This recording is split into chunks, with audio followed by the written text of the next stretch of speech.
Hello everyone, कैसे हैं आप सभी लोग।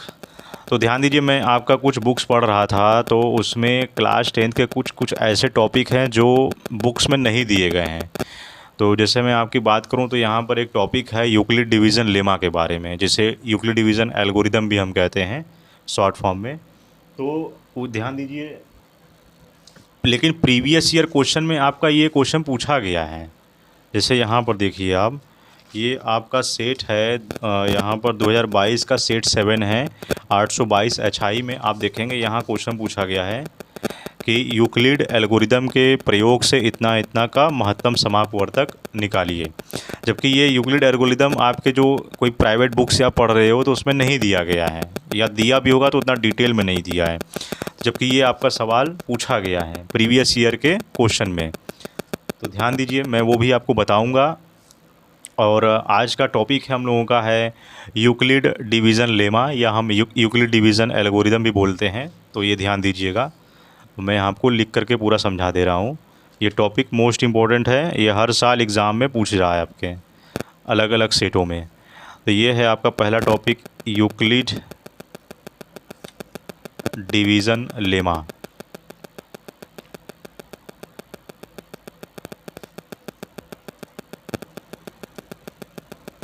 ठीक है, या लेमा को यहाँ पर एल्गोरिदम भी कहा गया। इसका थोड़ा हिस्ट्री जान लीजिए क्या है, इसका मूल खोज कहाँ पर हुआ था।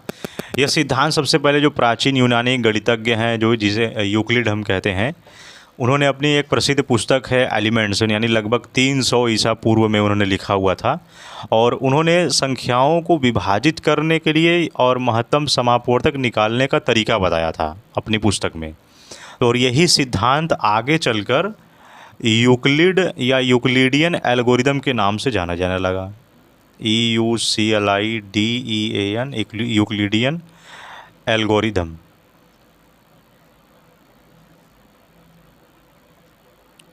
ठीक है, उन्होंने जो पुस्तक अपनी लिखी थी एलिमेंट्स, वो 300 ईसा पूर्व, उसमें इन्होंने यहाँ पर यूक्लिडियन एल्गोरिदम के नाम से जाने जाने लगा। और अगर भारत में अगर इनका उपयोग की बात करें तो जो भारतीय गणितज्ञ थे जैसे भास्कराचार्य और आर्यभट्ट ने भी इसी प्रकार के विधियों का प्रयोग किया, और HCF और संख्याओं के विभाजन के लिए उन्होंने अलग अलग यहाँ पर फार्मूले का यूज़ किया। और आधुनिक नामकरण में जैसे यूक्लिड डिवीज़न लेमा यहाँ पर कहा जाता है। अब ये इसका यहाँ पर देखिए क्या कहता है, अगर हम कोई भी दो पूर्णांक ले लें, यानी किसी भी दो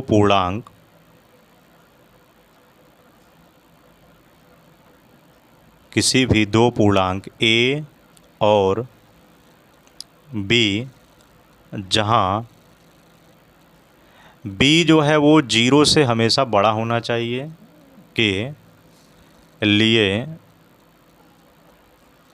ऐसे अद्वितीय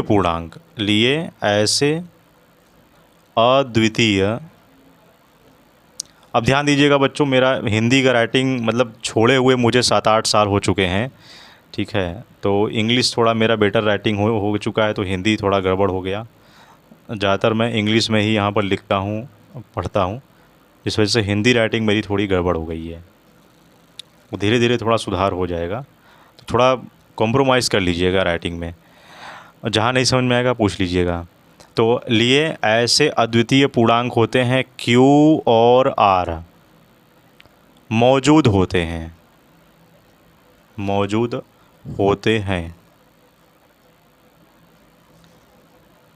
अब ताकि अगर देखा जाए तो यहाँ पर कैसे हम इसे लिखेंगे, तो कोई भी दो पूर्णांक है तो A बराबर उन्होंने लिखा था BQ प्लस R, जहाँ पर जो R है वो 0 से बड़ा या बराबर हो सकता है। यानी R क्या है, रिमाइंडर है, यानी भाई मेरा शेषफल जो है वो 0 के बराबर भी आ सकता है या 0 से बड़ा भी हो सकता है, लेकिन वो कभी भी भाज्य से बड़ा नहीं हो सकता। ये ध्यान दीजिएगा, भाज्य से हमेशा छोटा रहेगा, जिसे हम डिवाइज़र बोलते हैं। ठीक है, अब ये देखिए, इसको थोड़ा मैं और आपको प्रैक्टिकली मैं आपको समझा दे रहा हूँ। जैसे मैंने इसको ऐसे लिखा, ये हमने लिख दिया यहाँ पर भाजक, भाज्य, और ये भागफल, और यहाँ पर शेषफल, जो मेरा लास्ट में माइनस करने पर आता है। इसी को इंग्लिश में यहाँ पर हम लिखते हैं डिवाइज़र, डिविडेंड, और इसको लिखते हैं कोशेंट। पहले भी मैं आपको बता चुका हूँ इसको, कोशेंट, और ये इसको बोलते हैं रिमाइंडर। ठीक है, तो यहाँ पर इसी फार्मूले को यहाँ पर दिखाया गया है। जो डिविडेंड यानी भाज्य को दिखाया गया है ए से, भाजक को दिखाया गया है बी से, और भागफल को दिखाया गया है क्यू से, और शेषफल को दिखाया गया है आर से। तो इसी को यहाँ पर ऐसे लिखा हुआ है, भाज्य बराबर भाजक गुणे भागफल प्लस शेषफल। पेन सही नहीं चल रहा है, पेन बदल दें। यह है शेषफल। ठीक है, तो भाज्य को दिखाया गया है यहाँ पर ए से, और भाजक है बी है, और भागफल है क्यू, और प्लस शेषफल आर। ये इसी को दिखाया गया है यहाँ पर। ठीक है, तो ये हो गया। अब इसका हम लोग यूज़ HCF निकालना हुआ, LCM निकालना हुआ, तो क्वेश्चन आपसे पूछेगा कि यूक्लिड एल्गोरिदम का यूज़ करके आप HCF और LCM निकालिए। और इसी से मेरा पूरा नंबर जो थ्योरी है इसी नींव पर पड़ा हुआ है। ठीक है, अब अगर इसको लाइव अगर एग्जांपल के तौर पर अगर समझा जाए, ठीक है, अगर ये कहाँ से कैसे आया, आपके पास 25 टॉफ़ियाँ हैं, 25 टॉफ़ियाँ हैं। आप उन्हें अपने दोस्तों में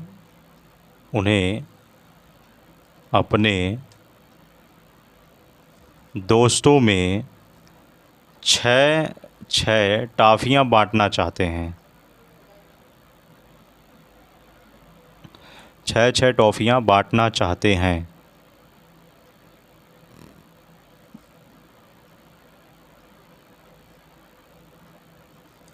ठीक है, तो अब आप कैसे बांटोगे? इसी आप जो है यूक्लिड डिवीज़न लेमा का आप यूज़ करके आप बांट सकते हो। क्योंकि ए जो मेरा भाज्य जो दिया गया है, यहाँ पर हम ए बराबर मान ले देंगे कि मेरा कुल टोटल कितनी टॉफ़ियाँ हैं, 25 हैं। ये मेरा पूरा जो है वो कुल टॉफ़ियाँ हैं। ठीक है, और बी जो है वो हमको बराबर हर दोस्तों में बांटना है, 6 हम ले लेते हैं। तो अगर हम बांटें यहाँ से तो ए बराबर होता है बी। अभी इसको रहने दीजिए, पहले हम टॉफ़ियों को पूरा बांट लेते हैं फर्स्ट स्टेप में। ये हो जाएगा 6। हमको 6 दोस्तों में बांटना है, लेकिन मेरे पास केवल 25 टॉफ़ियाँ हैं।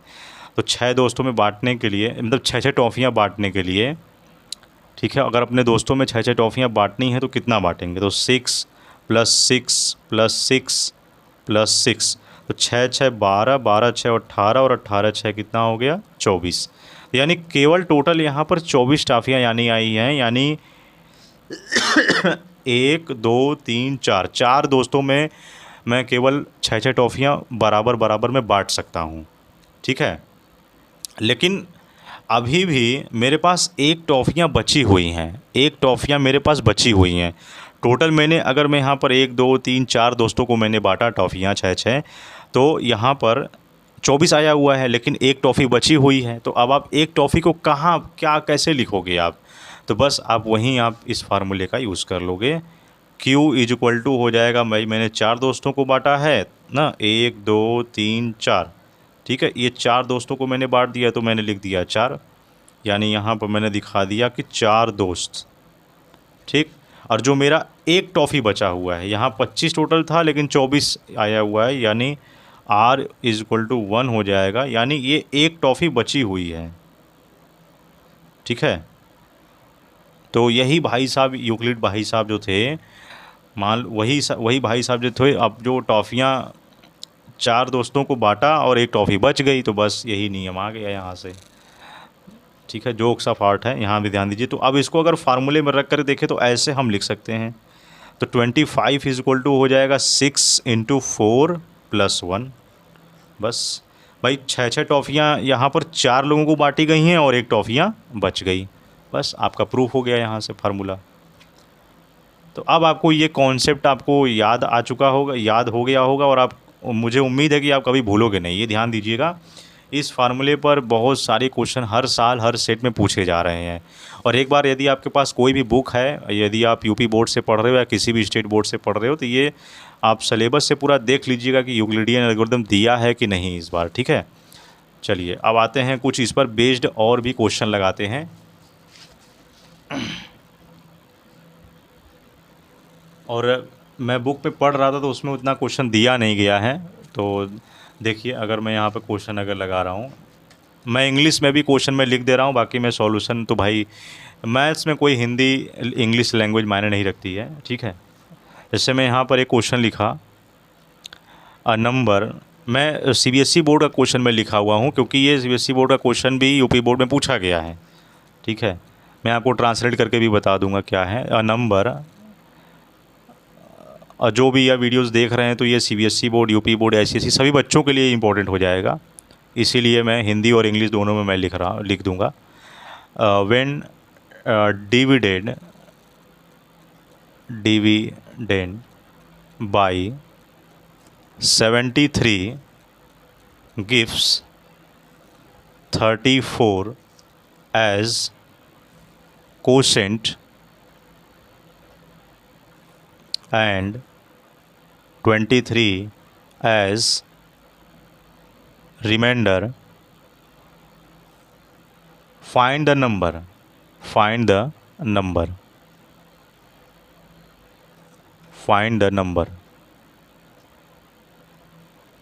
अब देखिए, ये आपका क्वेश्चन पूछा गया है और इसमें देखिए बोला नहीं गया है कि आप यूक्लिड डिवीज़न लेमा का आप यूज़ करिए या यूक्लिड एल्गोरिथम का यूज़ करिए, लेकिन जिस प्रकार हम क्वेश्चन को देख रहे हैं तो उसमें तो रिमाइंडर लिखा हुआ है, डिविडेंड लिखा हुआ है, इसका मतलब ऑलरेडी उस क्वेश्चन में यूक्लिड डिवीज़न लेमा का यूज़ हुआ है। ठीक है, तो यहाँ पर जो दिया गया है पहले आप उसे लिख लीजिए।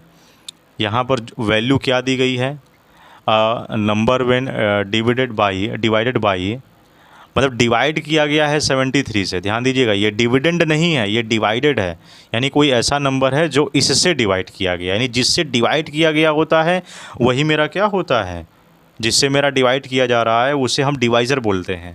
तो ये डिवाइज़र का वैल्यू मेरा दिया गया है, यानी सॉल्यूशन में हो जाएगा डिवाइज़र इज इक्वल टू 73। और आप देख ही रहे हैं कि यहाँ पर क्वोशेंट का वैल्यू तो लिखा हुआ है 23। तो यहाँ से, और एक सेकंड कुछ मिस्टेक हो गया, क्वोशेंट का वैल्यू 34 दिया गया है, 34, और रिमाइंडर की वैल्यू दी गई है 23। तो अब आसानी से हम फॉर्मूले लगा सकते हैं, यानी बाई यूक्लिड डिवीज़न लेमा या Euclid algorithm, Euclid division lemma. तो हम जानते हैं फार्मूला क्या होता है, डिविडेंड इज इक्वल टू होता है divisor into quotient plus remainder. ठीक है, तो यहाँ पर जो जो वैल्यू दी गई है आप वहाँ पर पुट कर दीजिए कि डिविडेंड का वैल्यू हमें निकालना है, यानी वही नंबर मेरा डिविडेंड का ही वैल्यू होगा। और डिवाइज़र की वैल्यू है 73, कोशेंट की वैल्यू है 34, और प्लस आर की वैल्यू है 23।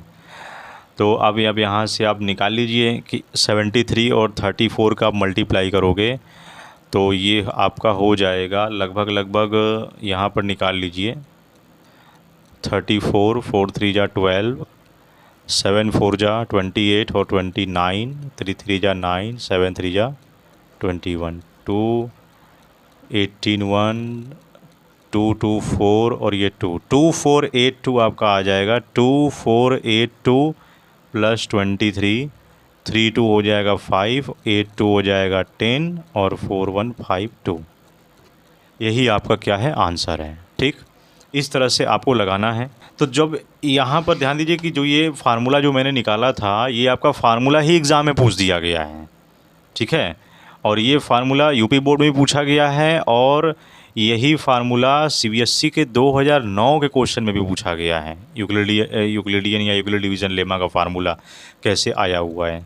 ठीक है, बस आप यहाँ पर दिखा दीजिए क्या क्या दिया गया है कि ए और बी जो है मौजूद हैं, कोई दो पूर्णांक मौजूद हैं, और क्यू और आर भी ऐसे एक अद्वितीय पूर्णांक मौजूद हैं। बस इस तरह से बनाकर आप दिखा दीजिए। ठीक है, अब यहाँ पर जो मेरा एल्गोरिदम आया था, अब वो एल्गोरिदम क्या कहता है, वो एचसीएफ सॉल्व करने में मेरा हेल्प करेगा। ठीक है, तो चलिए अब यूक्लिड एल्गोरिदम का यूज़ करके हम एचसीएफ फाइंड करते हैं। एक और क्वेश्चन लिख लेते हैं, यूज़ यूक्लिड एल्गोरिदम। यूज़, अभी जो क्वेश्चन पूछा गया था प्रीवियस ईयर का वो भी अभी हम लगाएंगे। UCL Euclid algorithm to find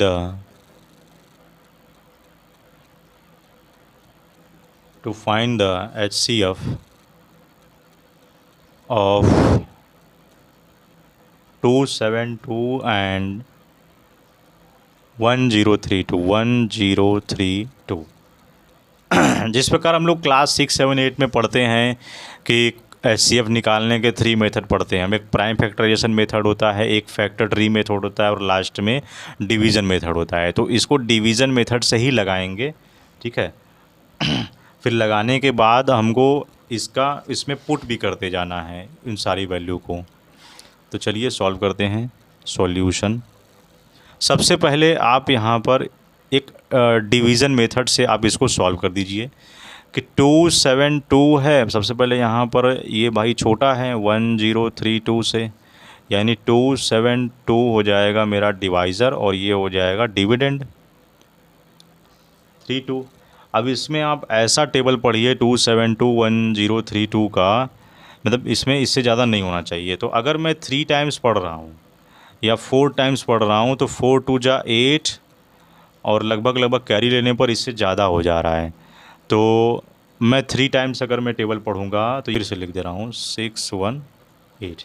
ठीक है, तो 3 टाइम्स इतना पढ़ने पर 4 टाइम्स में ज़्यादा हो जा रहा है। माइनस कर दीजिए, कैरी इसको दे देगा, ये हो जाएगा 12 - 6 इज़ 6 हो जाएगा और ये हो जाएगा 2 - 1 इज़ 1, 10 - 8 इज़ 2, यानी 2 1 6, यानी जो रिमाइंडर होता है यही मेरा क्या हो जाता है, डिवाइज़र बन जाता है।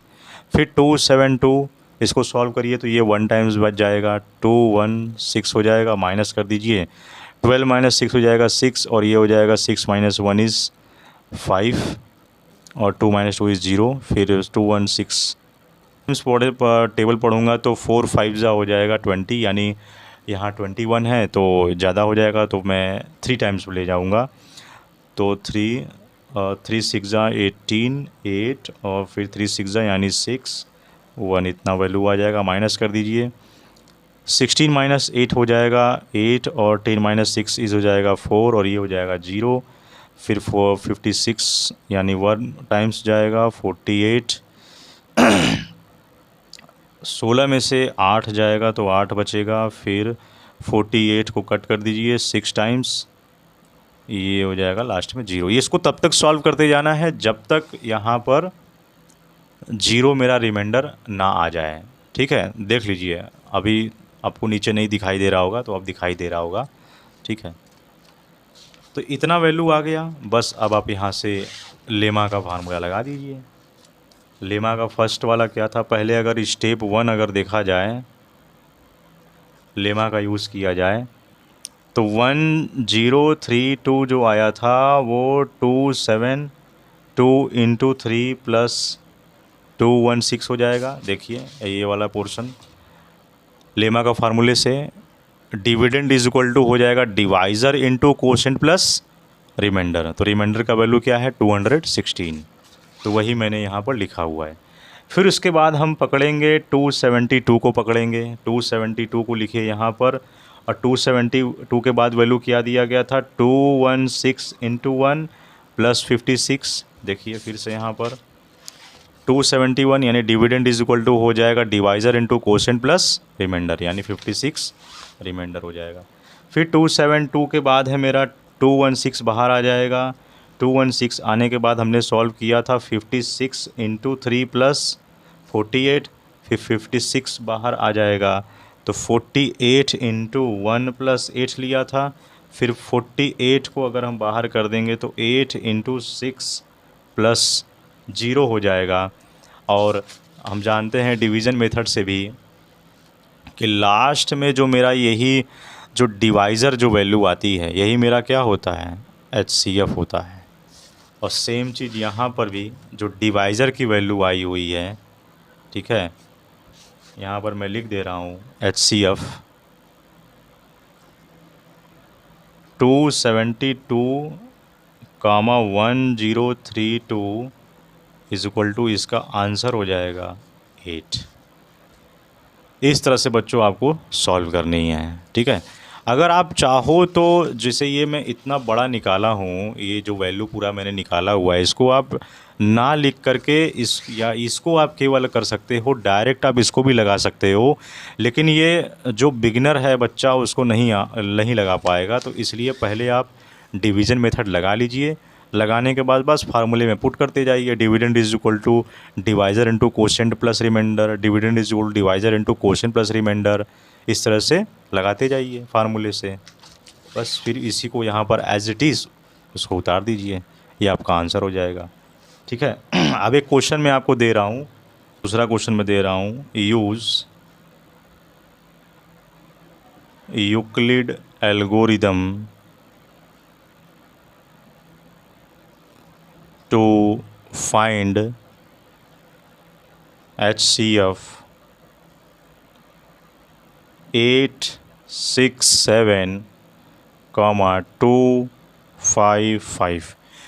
ये क्वेश्चन आपको लगाना है, ये आपका होमवर्क है, ठीक। और मैं आपको लास्ट में इसका आंसर भी लिख दे रहा हूँ, लास्ट में आपका आंसर जो है वो 51 आएगा, ठीक है। चलिए, बेस्ट ऑफ लक, पढ़ाई करते रहिए, और कोई भी डाउट है तो कमेंट बॉक्स में कमेंट जरूर कर दीजिएगा। मिलते हैं नेक्स्ट वीडियो में। जय हिंद।